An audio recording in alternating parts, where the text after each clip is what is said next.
trigger causes triggers, right? And everyone is triggering everybody else. Okay. And then the second thing is that there will come a break point. When the break point comes, you cannot take the triggers anymore, nor do you have the capacity to counter the triggers. What you will do is that, you will just feel that your life is out of control. You will feel a very disillusioned or sad or whatever. This is how the matrix has been running. How do you counter this matrix? The best way to do is that everybody feels triggers, right? Because no one has completely dealt with all the shadows. So whenever you feel triggers, and whenever you have the urge for either of these, depending upon the personality, right? A very fiery kind of a person will be like countering those triggers. A very watery kind of a person will be like, oh my god, why is this happening? That kind of a state they may go into. So whenever you are getting these kind of triggers, the best thing for you to do is come back to your body and to your mind and to your soul. अपने आप को थोड़ा समेट लो, ठीक है? And try to cut those triggers. Just bring your focus back into your body to be able to understand that what is it that I'm supposed to do right now. These are very crucial moments when you have to listen to your body and listen to your intuition. Then out of those thousands of triggers, the intuition will say that probably this is the trigger which you're supposed to focus on. Or you may feel that no, those triggers are irrelevant. You are supposed to focus on your daily life. You're supposed to focus on yourself. You are supposed to do a creative pursuit. So like that, whenever triggers are bombarding you, you have to slow down to be able to understand what are the false positives, right? And which is the area that you're supposed to work on, right? So it's very important to know that whatever external energies are attacking you in whichever form, you have to learn to deal with it. And the best way to deal with it is bring your focus back to yourself. And the more your intuition rises, let me tell you, your body becomes a great communicator. Your body will really tell you that where is it. An upset tummy will give you indication. An upset sleep will give you an indication. A painful body will give you an indication. Everything, all of those things, and you have to learn to heal all of those things through your intuition, through changes in your daily life, through changes in your practices. So, if the week has ended, right? So if you've been triggered like several times, sometimes the triggers are your own reflections. The other person talks with their own ways of doing things, right? That is the gap between the writer or the talker and the interpreter.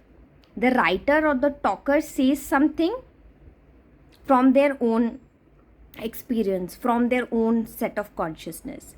The interpreter absorbs that based on their consciousness. So now, why are you absorbing so much of negativity? Right? You have to ask yourself. And then you have to zero down. Okay, does this mean that there is a lacuna inside me that needs to be filled? Let me just channelize my focus in filling that lacuna.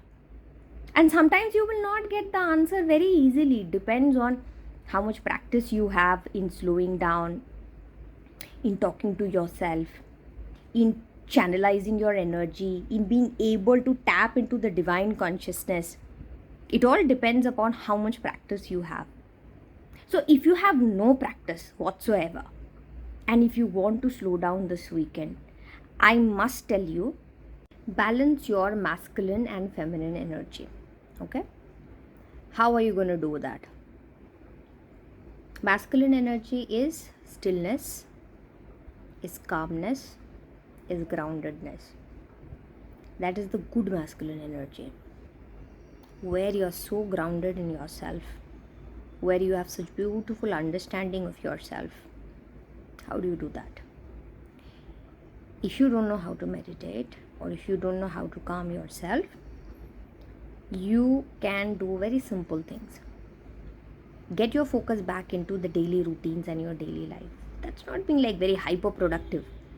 No, it's about watching your daily life, what you're doing, slowing down, doing everything mindfully. If you're eating your food, doing it mindfully. A very beautiful thing to do is ironing your clothes. Iron your clothes. See how the creases, they just become straight. Iron your clothes, and while you're ironing, try to relax. That's a way of balancing your masculine energy. Relax, empty your mind, be watchful, be mindful, right? The second thing is activate a little bit of your feminine energy. And how do you do that? Do something creative, right? I don't know, what creativity appeals to you. But for me, creativity is like really writing something beautiful. That's creativity to me. Like that, it can be anything to anybody else, right? Like, it could be gardening for someone, it could be building some kind of a machine, it could be repairing your cycle. Do something creative, like like something, you're building something from scratch in a very beautiful way, and it actually balances both your masculine and feminine energy, because the quietness of building something, it quietens your mind, and at the same time, when you use your creative factions, it activates your feminine energy. Try to do these little bit of things this weekend. Try to keep yourself away from social media, from a lot of get-togethers, from a lot of crazy shoutings here and there. I have to go to the mall, I have to go do, I have to do that. Try to leave that aside and try to do these things. The magic is always more closer to you than you ever feel. We feel that the magic is somewhere there outside on the mountains, in somebody else, in a relationship, in a job. It is much more closer to your home. Find it this weekend, and it's gonna be very relaxing, let me tell you. And once you've done all of that, come back, write in the comment, what did you do, or what are you planning to do, and how has it made you feel? Okay, bye, have a good week.